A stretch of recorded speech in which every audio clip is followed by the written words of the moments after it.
comes out after the storm. The people of the Bahamas remain resilient after the devastation of Hurricane Dorian. I'm LaDawn Davis. Welcome to the Morning Edition. Dorian, the aftermath.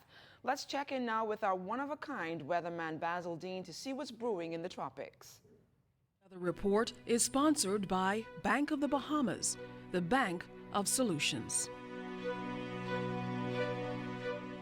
Good morning, LaDawn. I was at this tower cam. Again, just showing just a few clouds floating over the capital this morning. But in the tropics, Humberto has now passed Bermuda after hitting it with some hurricane force winds overnight. And then we have Jerry, which is in now a strong tropical storm, about 575 miles to the east of the Leeward Islands.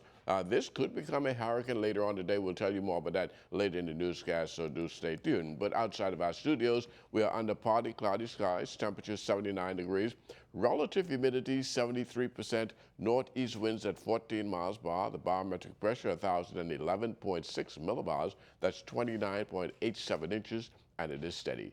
Temperatures around the islands this morning, 76 in Marsh Harbor, Green Cove Key at 76, also at Freeport 76 degrees, the Berry Islands at 78, 79 degrees in Bimini, and we take you into Harbor Island, 78. Rock Sound, Eleuthera 79, Otterstown, Cat Island 79 degrees, and Staniel Key 79. More 79s in Kemps Bay, South Andros, and Fresh Creek in Central Andros. In San Salvador and Rum Key 79 degrees, picking up some 80s in Ragged Island, Clarence Town, Long Island, Crooked Island, Betsy Bay, Maguana 81, Acklands 81, Machitani, Nagua 82, and the Turks and Caicos Islands also at 82 degrees. Your boating forecast for today in the northwest and central islands, northeast winds at 15 to 20 knots, wave heights 4 to 7 feet with moderate to large swells. High tide, that will take place at 10:48 this morning with a low tide at 5:11 in the afternoon. And for the southeast Bahamas today, northeast winds 10 to 15 knots, wave heights 2 to 4 feet with moderate swells. And that's going to do it for your first look at weather, the morning edition. Stay tuned. Your forecast for today and tonight is still ahead. Thanks a lot, Basil. Meanwhile, our Lloyd Allen and the Morning Edition team is standing by with the Bahamas First traffic report. The traffic report is sponsored by Bahamas First. First in insurance. Today, tomorrow. So good morning again, LaDawn. Good morning, Bahamas. We're here this morning at the Fox Hill roundabout near the Fox Hill Community Center just behind me. It's a slow morning to get started in this area. We've seen some buses passing by and a few cars passing by as well. So obviously for persons coming out of the east, this is a good exit route to get into the downtown area or into the Palmdale area. Traffic is nice and clear, so there's a lot of flowing and open. There's for cars to move through. One of the things, of course, we'd want to remind drivers of as you are maybe coming from the St. Anne's area that's heading southbound and approaching this roundabout section, you definitely would want to approach with caution. As you can see behind me, cars will be coming from various directions, and so, of course, drivers should be aware of that movement as they're coming into this area. Also, if you're coming from the Prince Charles area, this particular area, there are several signs up, and as I've spoken with police earlier, they said that you definitely need to be aware. Sometimes persons do avoid and run past those signs. There are some stop signs here, and that's something that you would definitely want to be aware of. As you can see, police are just appearing behind me. I think this is Corporal Wims, who's just going to be giving us a brief update on some traffic happenings overnight. Luckily, I think that there are minimal events that have occurred overnight, but of course, he would provide more details on that. Good morning, Officer Wims. Good morning, Ms. Darling. How you doing? I'm good. How are you? Good morning, Bahamas. I'm good. All right, so just paint a quick picture for us for the overnight traffic. Well, overnight traffic, we only reported we had about 3 accidents, minor damages, so we're happy to report that. All right, and of course, I spoke earlier about this area. As cars are moving, we definitely want cars to approach this roundabout section with caution. It's a little unique from most roundabouts. Yes, but we ask persons to pay attention to the road signs. When you have the give way, just practice caution and make sure you get into the roundabout safely and where you can exit safely. Definitely. And of course, LaDawn will be on the road for a little while longer, but of course, back to you in studio. Thanks a lot, Lloyd. Now on to our top story this morning. The country taking time out Wednesday night to remember those impacted by Hurricane Dorian that ravaged the islands of Abaco and Grand Bahama. A national service of prayer was held at Bahamas Faith Ministries International. The nation's chief, the Most Honorable Dr. Hubert Minnis, Prime Minister, spoke to the impact of Hurricane Dorian on this country. Bahamas Faith Ministries International was packed to capacity as scores turned out to attend the National Day of Prayer service Wednesday night. The service to remember those impacted by Hurricane Dorian that swept through the Bahamas more than 2 weeks ago, claiming 51 lives and leaving 1,300 people missing. Among those in attendance, the Governor General, senior government officials, and members of the clergy. The nation's chief, Prime Minister, the Most Honorable Dr. Hubert Minnis, says the nation is gathered in grief but united in love and service.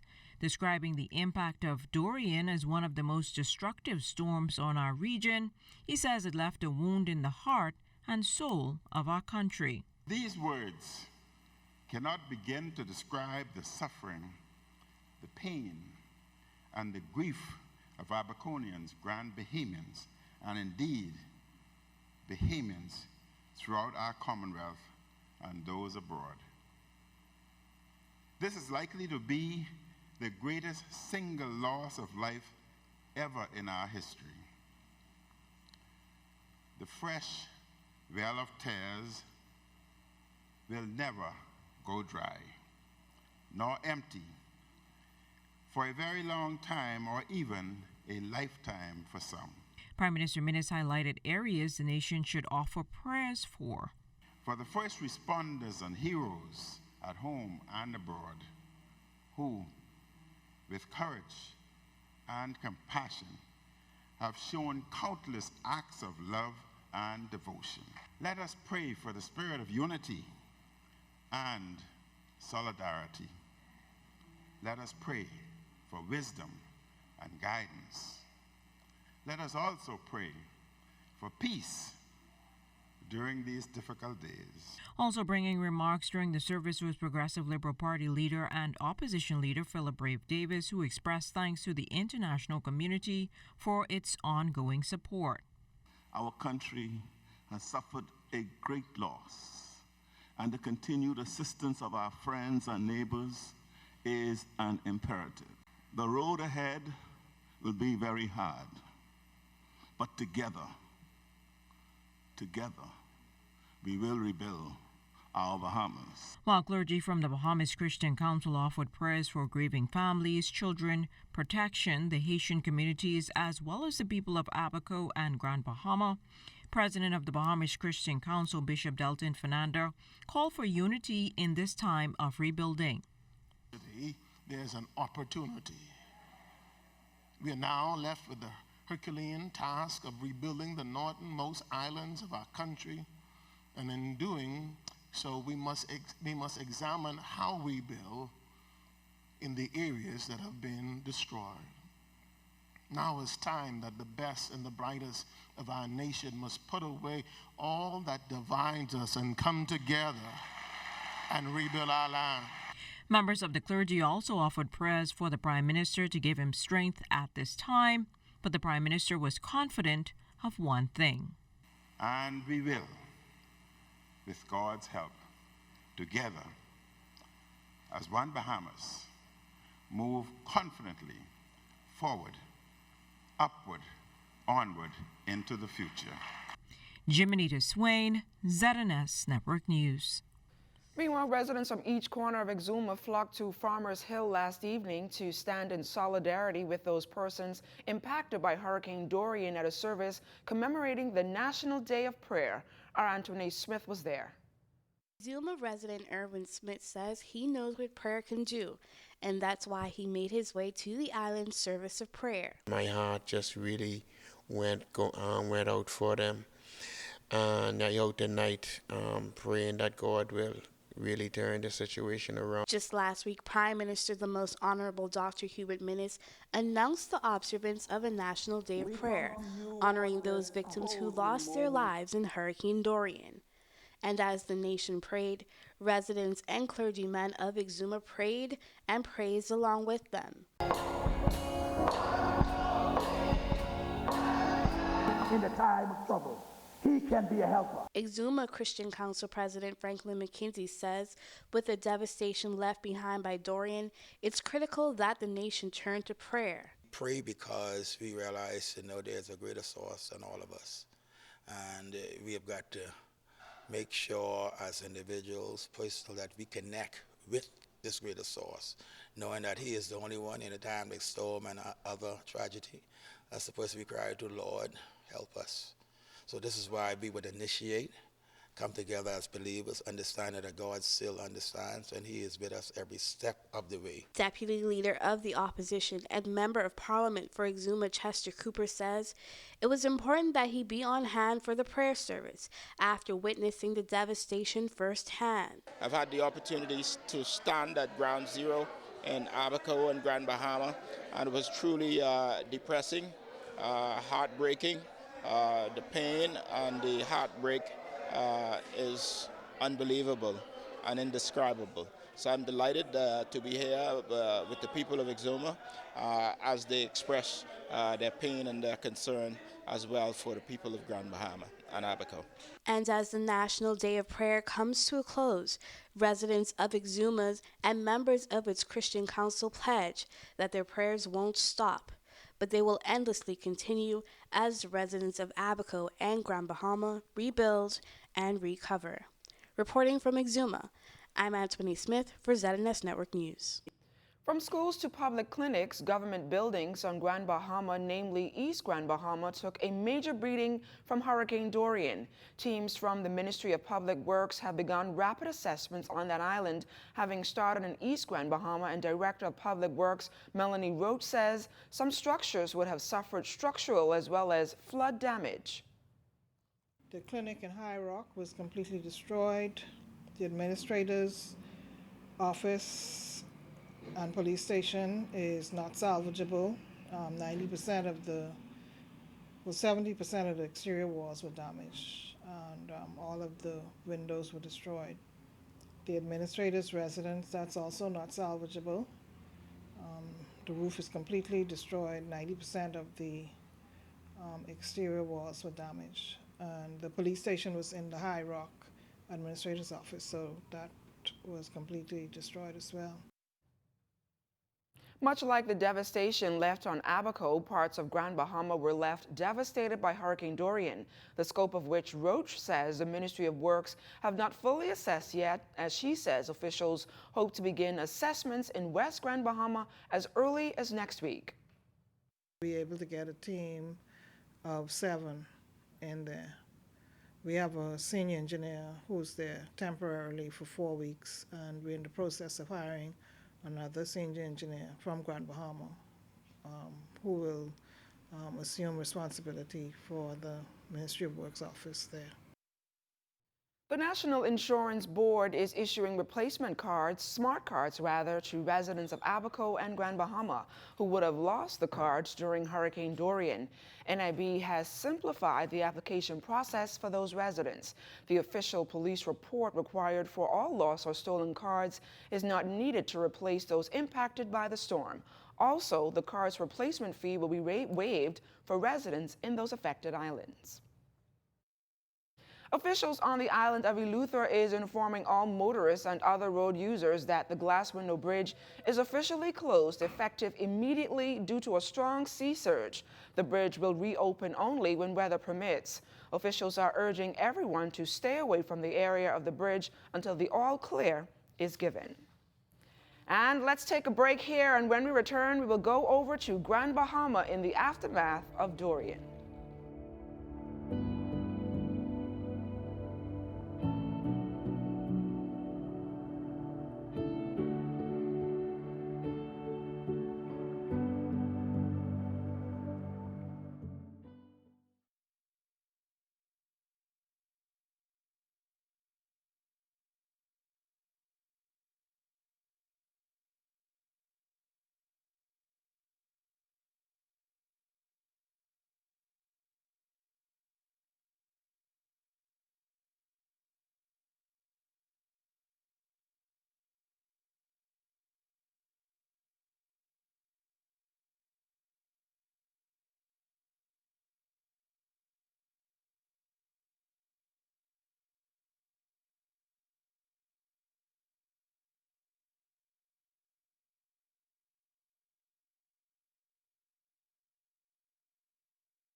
midst of trying to recover from the devastating Hurricane Dorian, a major store over in Grand Bahama has closed its doors. Italia Hall from the Northern Service has this report.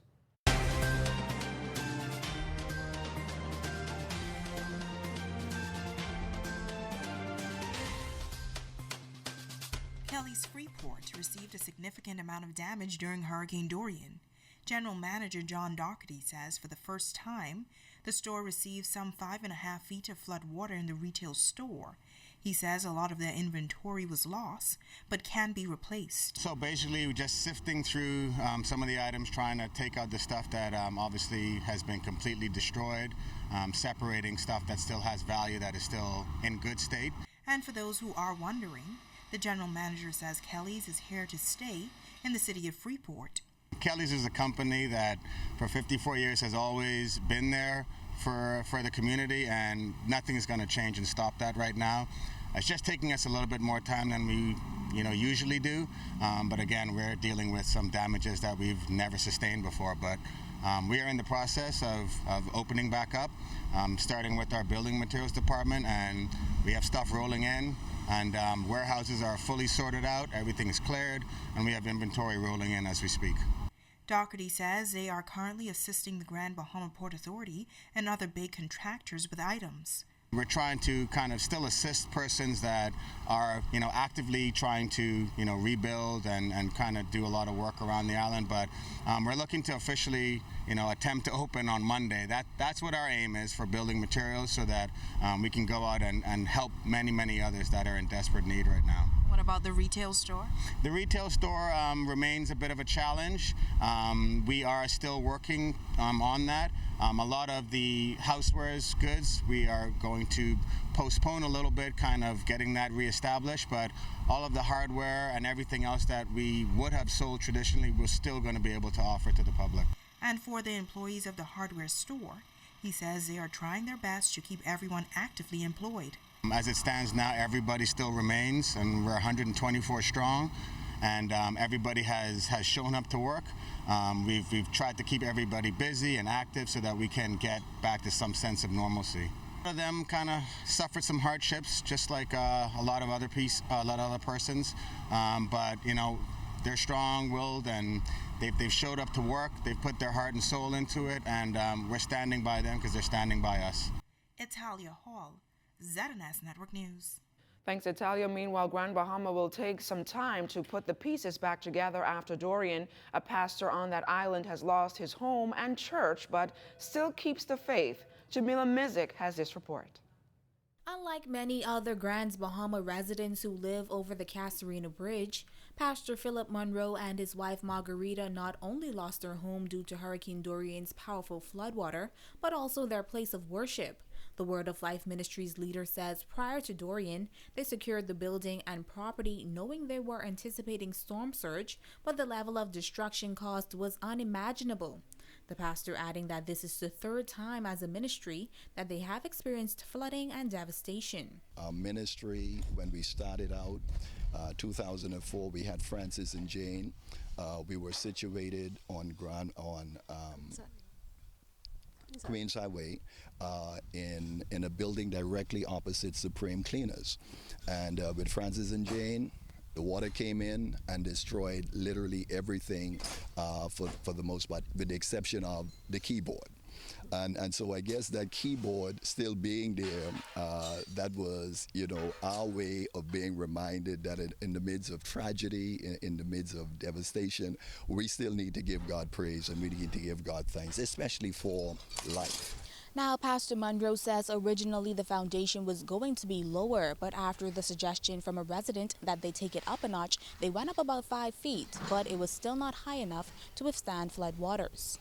We have a 5-foot foundation, we have a 10-foot ceiling inside the fellowship hall, and we can see the watermark at the very top of the ceiling, which means that we had about 15 feet or more of water that actually came into this building.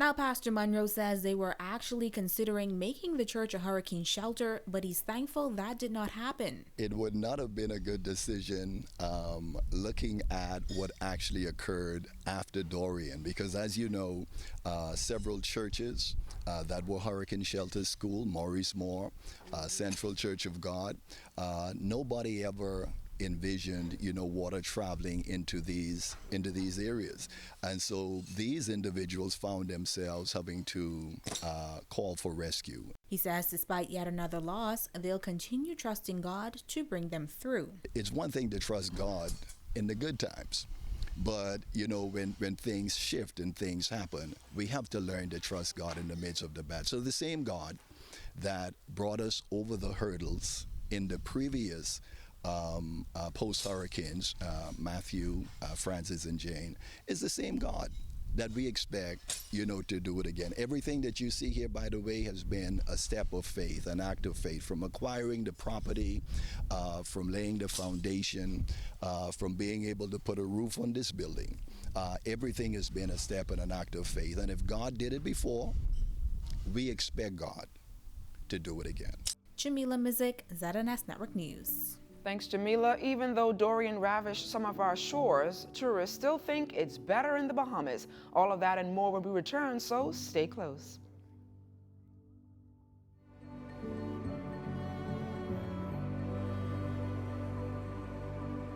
This morning, we continue our visit to shelters here in the capital. Lloyd Allen is live at the Fox Hill Center, which is now accommodating a number of evacuees. Good morning again, Lloyd.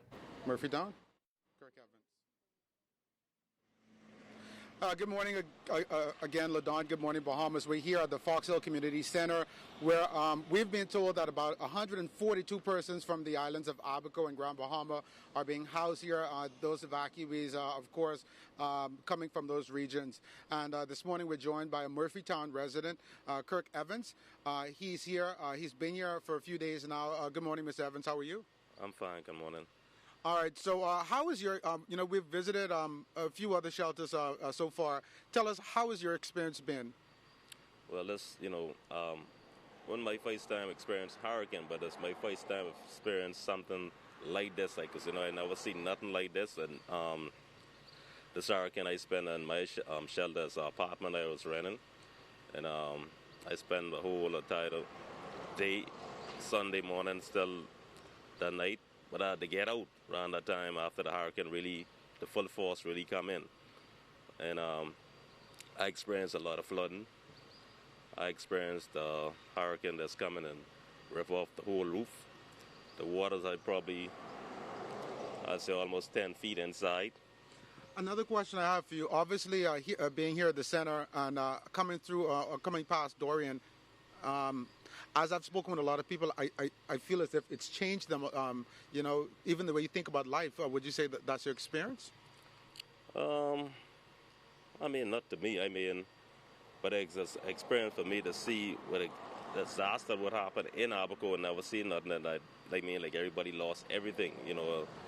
I know it's a hurting feeling that some people never experience this kind of stuff, but not really to me. So obviously here at the shelter, your food, your basic needs are being provided, food, shelter, and so forth. You said, what kind of work do you do back in Abaco? My first work is doing construction, marine work, building docks, and after that part of company finished, then I end up working at a company doing security. So you've been here at the shelter for a few days now. What is your next step?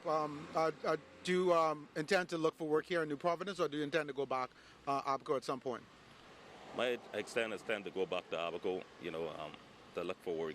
It's not my intention to be here in Nassau for my entire life for my living, but I expect to go back to Abaco. All right, well, of course, the country is here supporting all of you. I'm reporting here from the Fox Hill Community Center. Lloyd Allen, ZNS Network News. Thanks a lot, Lloyd. Now, in an effort to bring some hope, help, and healing to the nation as a result of the devastation left behind by Hurricane Dorian, the Power One organization is partnering with the National Sports Authority, the Junkanoo community, and the Bahamas Red Cross Society to host a Hurricane Dorian Relief Weekend. The main event is set for October 3rd through 5th at the Thomas A. Robinson National Stadium. Yesterday, organizers officially launched the event and are asking Bahamians everywhere to come out and support. 3 weeks ago, Hurricane Dorian battered Abaco and Freeport. Despite the devastation, it did not remove the resilience of the Bahamian people. On October 3rd through the 5th, the creative and sporting communities will come together in solidarity to host a hurricane relief event this weekend. The event will assist hurricane victims. CEO of the PTG modeling agency, Pia Glover Roll, gave us a taste of some of the activities planned. Thursday, the 3rd of October, a Shawnee Miller-Ubo and Stephen Gardner race watch party, followed by a grand Junkanoo rush out and concert at the National Stadium. Set to begin at 3 p.m. with intake and collection of relief items and donations, followed by the live viewing of Shawnee's race at 4:50 p.m. on the Jumbotron. Friday, the 4th of October, from 12 noon to 6 p.m., various DJs and entertainers will take to 4 major roundabouts in the capital to provide collection of relief donations from passers-by. Then, at 7 p.m., a massive gospel musical explosion. DJ Godson, in conjunction with the Ministry of Youth, Sports, and Culture, presents Jesus in the Park, which will take place at the National Stadium on Saturday, the 5th of October from 2 p.m. The National Sports Authority will host a national telethon and a grand Power of One concert. Haitian Bahamian sensation Louis Georges says the Haitian community suffered severely from Hurricane Dorian. They will be out in full force to support this event. Haitians, Bahamians, Jamaicans, Americans, Canadians, we were all affected by this thing, and so it's going to take a collective effort to recover. And so again, I want to state publicly that the Haitian community is 100% on board and will be participating in every aspect. Godson just spoke about Jesus in the Park. We have Haitian artists that are going to be performing there. The concerts on Thursday after the watch party. The Haitian community, DJs, and other entertainers are going to be a part of that. Cultural activist Kishlane Smith says the Junkanoo community is expected to bring the house down with the hopes of collecting hefty donations. We will be lined up for 9:50 p.m. and there will be a grand Junkanoo performance where DMAC will rush with us and we will help him onto that stage and we will show him what the real thing is about, that real Junkanoo feeling. And so we're hoping that DMAC could also, later on down with the Power of One, bring something to Junkanoo as well. DMAC, could you say? But we're very happy from the Junkanoo community to be a part of this because after all, we want to render our thoughts and prayers, but most importantly, our assistance to our brothers and sisters who've been affected by the hurricane. And while the National Sports Authority officials don't have a targeted amount for the weekend event, they are encouraging Bahamians to bring canned goods or make a monetary donation towards the worthy cause. We have to say that it's an extreme honor to be a part and to have partnered with such great organizations like that of the Power of One, the Kiwanis Club of the Bahamas, and the Bahamas Red Cross, to bring to you something that the country has never seen before. And what it is that we are trying to create in this time of, I guess, disaster that the country would have experienced within the last 3 weeks. Just an overall sense of feel good that the nation is desperately in need for at this point in the wake of Hurricane Dorian. So again, we want the entire Bahamian community, and we were very crucial and critical in how we would have assembled these events. Since the passing of Hurricane Dorian, the Category 5 storm that ravaged Abaco and Grand Bahama a little over 2 weeks ago, the country's newest slogan as it relates to tourism has been, "We're still open for business." In this report, Kelsey Johnson spoke to a number of visitors who were more than excited to be here in the Bahamas. While safety is a priority for many of the tourists who are visiting the Bahamas, a few are all about letting their hair down and playing in the sand. Nicole Perez, a resident of Florida, said she booked her ticket on the Norwegian cruise line after hearing about the devastation to the Abacos and Grand Bahama. Tinker Brown says she didn't hesitate in pressing the purchase button online. Her reason was more than just for fun in the sun. So honestly, we wanted to still come and support the local people in the Bahamas as much as we could, and still enjoy our fun time on the cruise and everything, and the beautiful scenery. And even though it's a little bit of a cloudy day, there's still some sun coming through. Well, any reason? I mean, everything's still here. It's looked online, made sure everything was safe, and decided to come on back. So I actually booked it after the storm went through. I booked the trip. I knew that Nassau was going to be open, and I knew that there was not a problem here, so I wasn't scared about coming here. Fun in the sun was a blazing factor for some of the tourists who roamed the beach. The food also played a big portion. After doing his own research on the country, Joseph Delmar said the Bahamas was the perfect fit for him post-Hurricane Dorian. I just looked it up, did research, and I saw that Nassau wasn't damaged. So I want to support the economy. It's a great place. I've been here before this year, so I plan to come back a lot of times. A lot of friends and family were afraid in the U.S. saying, oh, the Bahamas, why would you go there? No, it's a lot of islands. I did some research. There's a lot of islands. Only some of them were hurt, but the country overall needs help. So I'm like, we're coming to party, have a good time. It's a natural tourist city, a natural, beautiful city, so no hurricane is going to stop that.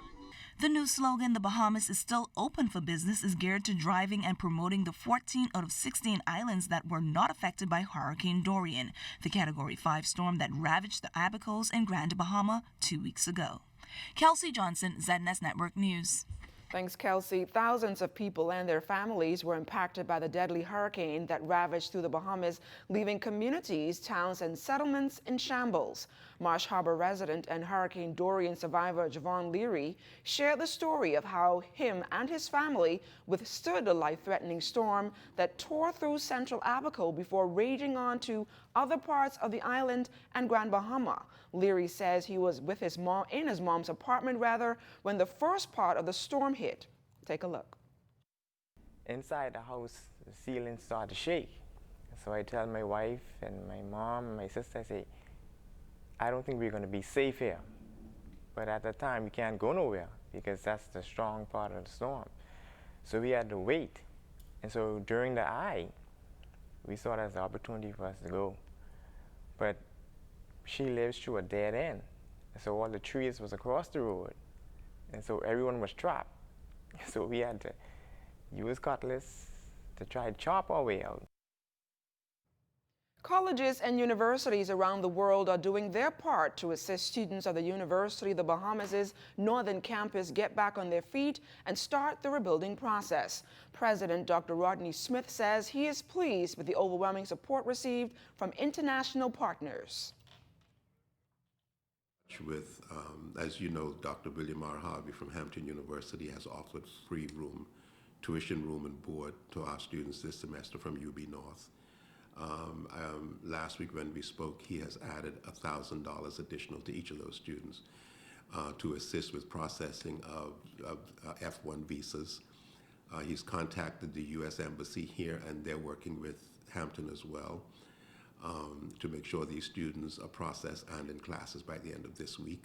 Messages saying that AGB sent them the message to put on their webpage. They're making their commitments. They're running, Michigan State University, I think, is running a telethon to raise funds for UB North as well. The American Association of State Colleges and Universities under President Millie Garcia.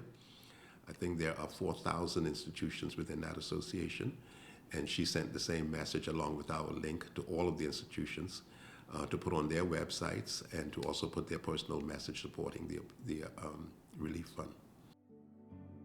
Stay close. Sports is up next with Charles Fisher.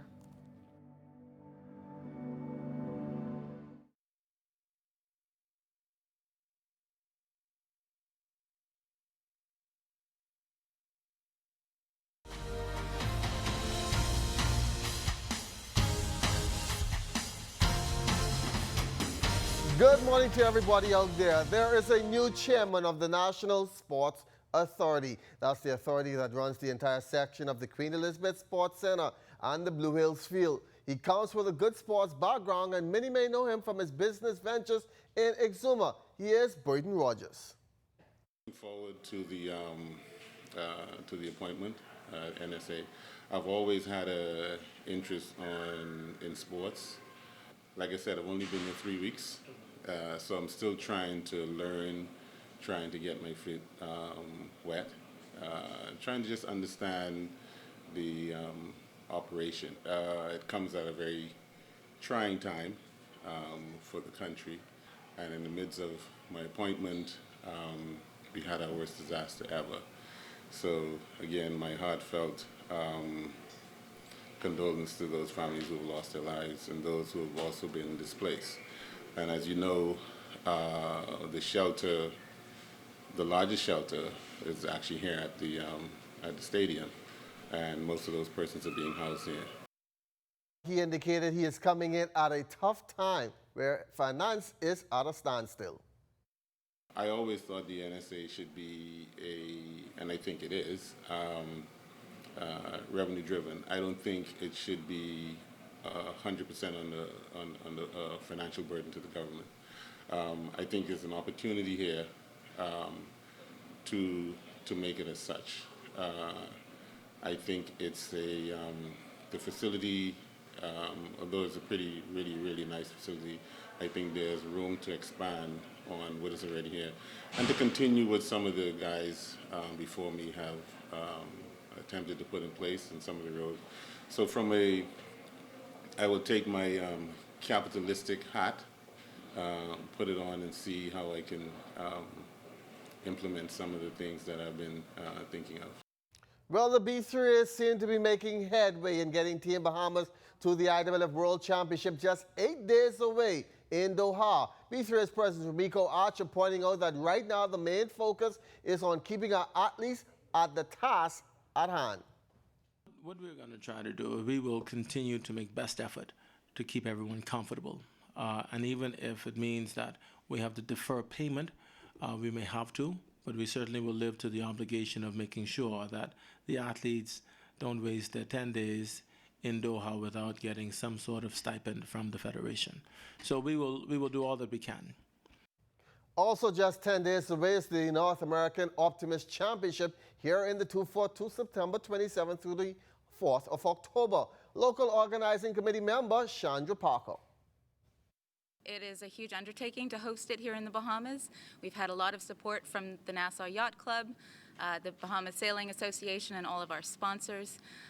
We have had a challenging year for our junior athletes.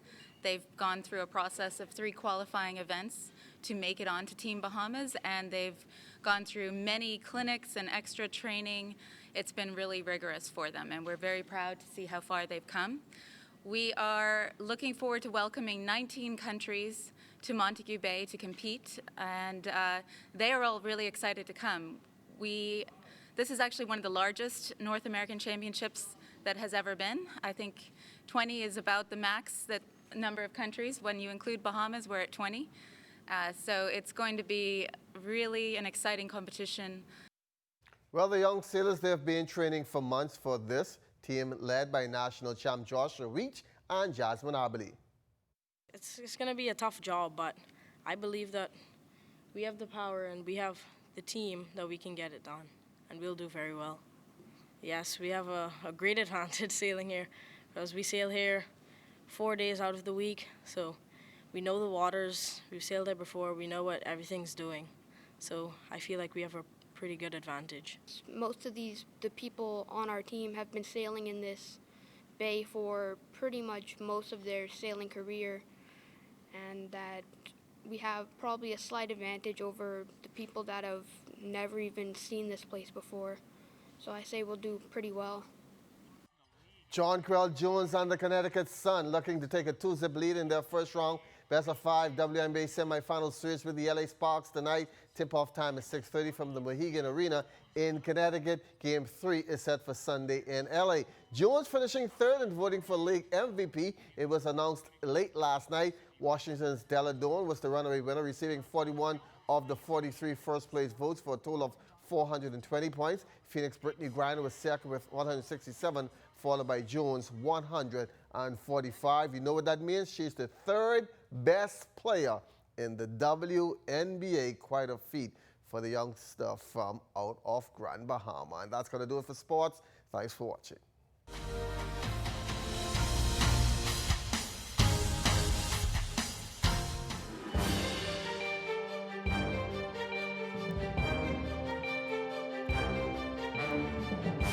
In our final look at weather, Hurricane Humberto now well to the north and east of Bermuda after lashing that island with hurricane winds overnight, but there is still a trailing trough out of that system affecting the southeast Bahamas, and that will continue to fire up showers and thunderstorms over the southeastern islands, including the Turks and Caicos Island, today through tomorrow. And then just to the south of that, we have a tropical wave, which is also moving toward the west.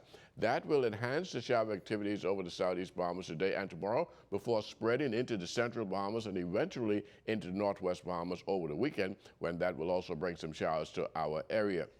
And then we have a tropical storm, Jerry, a very strong one, packing winds now of 70 miles per hour as it approaches the northern Leeward Islands. And as we go to our forecast track, Humberto, first of all, will continue moving towards the north and east, pulling away from Bermuda over the next couple of days and gradually weakening, should become a tropical storm by Friday. And now we go to Jerry. Jerry will continue moving toward the west-northwest. That should take it north of the Leeward Islands sometime on Friday morning, and by Saturday morning should be just to the north of Puerto Rico, and then coming into Sunday morning, that should be just to the south and east of the southeast Bahamas, where we expect it to slow down a bit before turning towards the north and then eventually towards the north and east.